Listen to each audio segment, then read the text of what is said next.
Assalamualaikum warahmatullahi wabarakatuh. Salam Om Swastiastu, Namo Buddhaya, dan salam kebajikan. Halo semuanya, perkenalkan saya Rahayu Lestari dari 10 Merkurius. Presentasi ini saya buat dengan tujuan mempelajari apa itu nanoteknologi dan kimia hijau. Yang pertama, kita akan mempelajari nanoteknologi. Apa sih nanoteknologi itu? Jadi, nanoteknologi itu berasal dari dua kata, yaitu kata nano dan teknologi. Nano itu merupakan sebuah ukuran. Jadi nano itu 1 nanometer sama dengan 1 kali 10 pangkat minus 9 meter. Jadi 1 kali 10 pangkat minus 9 meter, atau kalau dijadikan pecahan itu sekitar 1/1 milimeter. Jadi sangat-sangat kecil sekali ya teman-teman. Makanya teman-teman, karena ukuran yang kecil sekali, ketika kita melihat material yang berukuran nano itu, kita tidak bisa melihatnya menggunakan mata kita secara langsung ya teman-teman. Tetapi kita harus menggunakan satu alat. Alat itu dinamakan mikroskop elektron yang bisa mendeteksi ukuran material dalam nanometer. Kemudian, teknologi ini merupakan sesuatu yang berhubungan dengan hal baru ya teman-teman.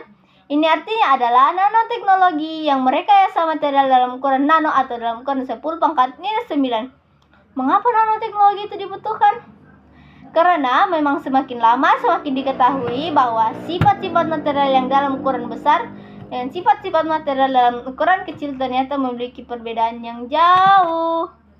Kemudian teman-teman, nanoteknologi ini sesuai dengan prinsip green chemistry atau lebih dikenal dengan kimia hijau.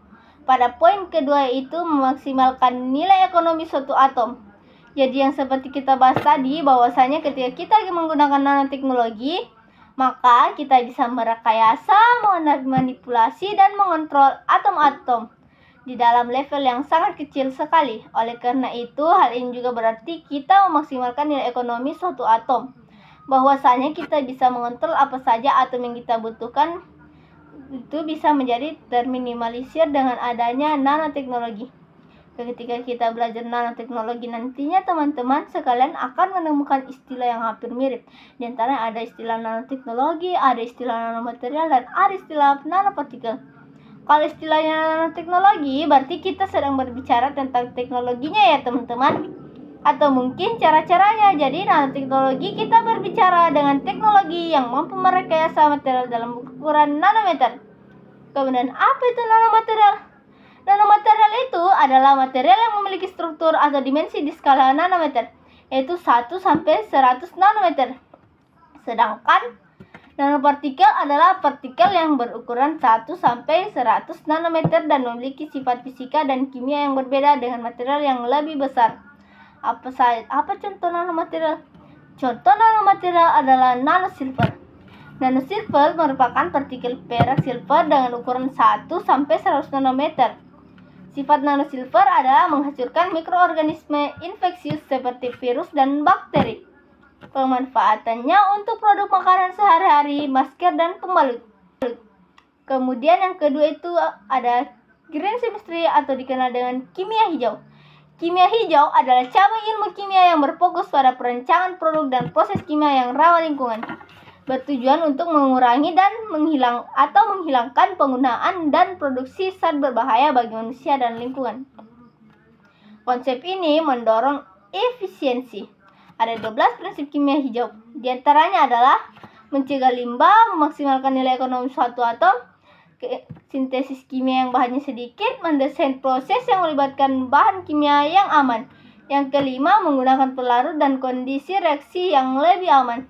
Yang keenam, mendesain efisiensi energi. Yang ketujuh, menggunakan bahan baku keterbarukan. Yang ke-8, mengurangi bahan turunan kimia. Yang ke-9, menggunakan katalitas. Yang ke-10, mendesain bahan kimia dan produk yang terdegradasi setelah digunakan.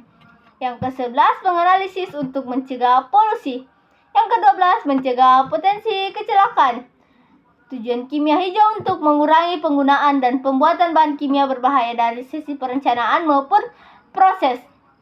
Contoh penerapan kimia hijau dalam kehidupan sehari-hari ialah pembersihan rumah tangga, menggantikan pembersihan konvensional dengan pembersih alami seperti cuka dan baking soda. Kedua, produk pribadi. Yang ketiga, pertanian organik. Yang keempat, pengelolaan limbah. Yang kelima, energi terbarukan. Yang keenam, transportasi berkelanjutan. Yang ketujuh, pengolahan makanan. Yang kedelapan, pertanian perkotaan. Sekian presentasi dari saya.